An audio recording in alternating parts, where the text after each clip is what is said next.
Good morning dear children. I hope मैंने जो आपको स्टैम्प्स का एरिया एंड पेरीमीटर निकालने के लिए दिया था वो आपने निकाल लिया होगा।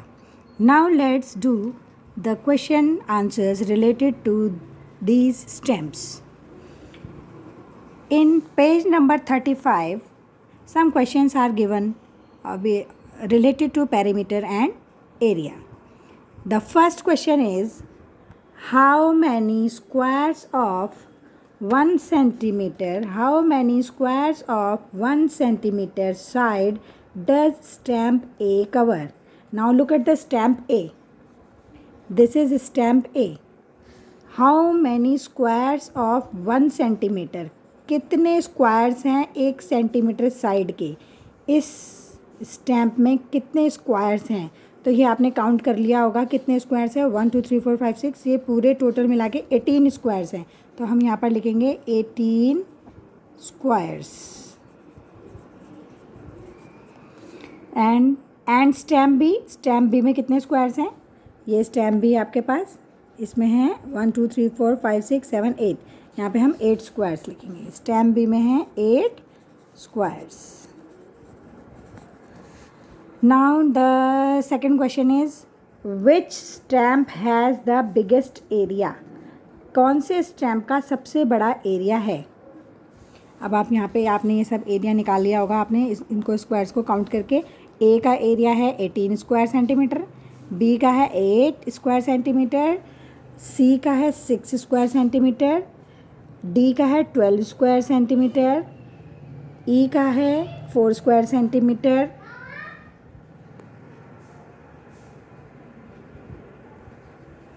एंड एफ का है 12 स्क्वायर सेंटीमीटर। तो इन सब में सबसे ज़्यादा एरिया किसका है? ए स्टैम्प का। विच स्टैम्प हैज़ बिगेस्ट एरिया? तो आप इसमें लिखेंगे stamp A. Stamp A has biggest area. How many squares of side 1 centimetre does this stamp cover? अब आपको ये बताना है कि कितने स्क्वायर्स ये स्टैम्प कवर कर रहे हैं।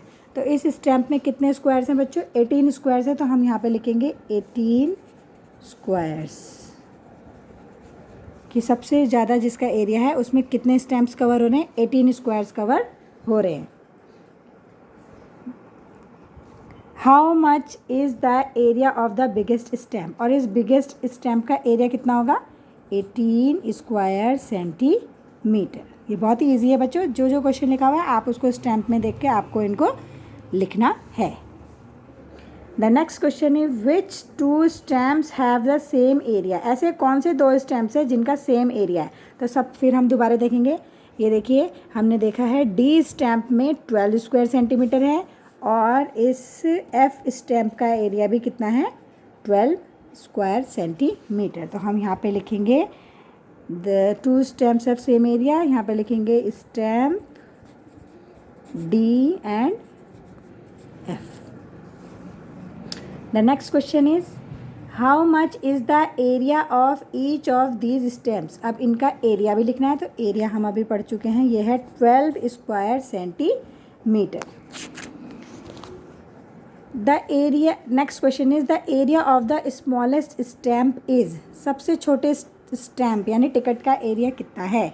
सबसे छोटे स्टैम्प का एरिया है यहाँ पर ई का एरिया है, देखिए 4 स्क्वायर सेंटीमीटर। तो ई का एरिया है 4 square centimetre. The next is, the difference between the area of the smallest. Difference मतलब अंतर, अंतर यानी कि आपको यहाँ पर क्या करना है? माइनस करना है। किस किस को माइनस करना है? Area of the smallest and the biggest stamp. सबसे बड़ा स्टैम्प का एरिया कितना है? 18। ए का एरिया देखिए 18 है और सबसे छोटा कितना है? 4, यानी कि 18 में से आपको 4 माइनस करना है। तो यहाँ पर हम लिखेंगे बिगेस्ट स्टैम्प का एरिया है 18 और स्मॉलेस्ट स्टैम्प का एरिया है 4। तो 18 में से 4 हमने माइनस किया तो कितना आया? 14 स्क्वायर सेंटीमीटर। ये इसका डिफरेंस आ गया। तो ये क्वेश्चंस आपको अपनी कॉपी में करने हैं। नाउ पेज नंबर 36 में भी आपके पास गैस करना है। देखिए बच्चों, आपको गैस करना है। क्या गैस करना है? Question number A, which has the bigger area? किसका ज़्यादा एरिया होगा? One of your footprint, footprint मतलब आपका पैर का छापा, और the page of this book, या फिर इस बुक का कोई पेज। तो इस बुक का पेज देखिए कितना बड़ा है बच्चों, आपके सामने बुक है, मैथ्स की बुक है, इस बुक का पेज बड़ा है। और अगर आप अपने पैर का फुटप्रिंट देखें, जैसे मेरा हाथ, ये देखिए, अगर मैं यहाँ पे अपने हाथ का छापा लगा दूँ तो मेरे हाथ का एरिया कम होगा। ऐसे ही आपके फुटप्रिंट का एरिया भी इस पूरे पेज के एरिया से कम होगा। तो आप यहाँ पर लिखेंगे the page of the book has bigger area. आपको क्या लिखना है कि the page of the book has bigger area. ज़्यादा एरिया किसका होगा, इस पेज का होगा बजाय आपके फुटप्रिंट के। Second question is which has the smaller area, come area किसका होगा। 2 5 रुपीज़ नोट्स टुगेदर, 2 5 रुपए के नोट अगर एक साथ लें उसका एरिया कम होगा, या फिर 100 रुपी नोट, या फिर 100 रुपये का नोट। तो देखिए बच्चों, यहाँ पे मैंने एक 100 रुपये का नोट लिया है। आपको इसको ग्राफ पेपर में करके इस तरीके से इसकी बाउंड्री बनानी है। ये देखिए मैंने यहाँ पे इसकी बाउंड्री बनाई हुई है। ऐसे ही आपको 5 रुपीज़ का नोट लेना है। अगर 5 रुपीज़ के आपके पास नोट नहीं है तो आप 10 रुपीज़ का नोट ले सकते हैं या 20 रुपीज़ का नोट ले सकते हैं। और फिर मैंने जैसे यहाँ पे 20 रुपीज़ का नोट लिया है, तो आपको 2 20 रुपीज़ का नोट लेना है। एक ये 20 रुपीज़, फिर हमने इसको इस तरीके से बनाया तो ये भी 20 रुपीज़ का नोट हो गया। तो ये पूरा इसका एरिया आ गया। तो हमें देखने से ही पता चल रहा है कि 100 रुपीज़ नोट का एरिया कम होगा, जबकि 20 रुपीज़ नोट, अगर 2 20 रुपीज़ के नोट हमने एक साथ ले लिए तो उसका एरिया ज़्यादा होगा। तो आप यहाँ पे 10 रुपीज़ का नोट भी ले सकते हैं अगर आपके पास 5 रुपीज़ का नोट नहीं है।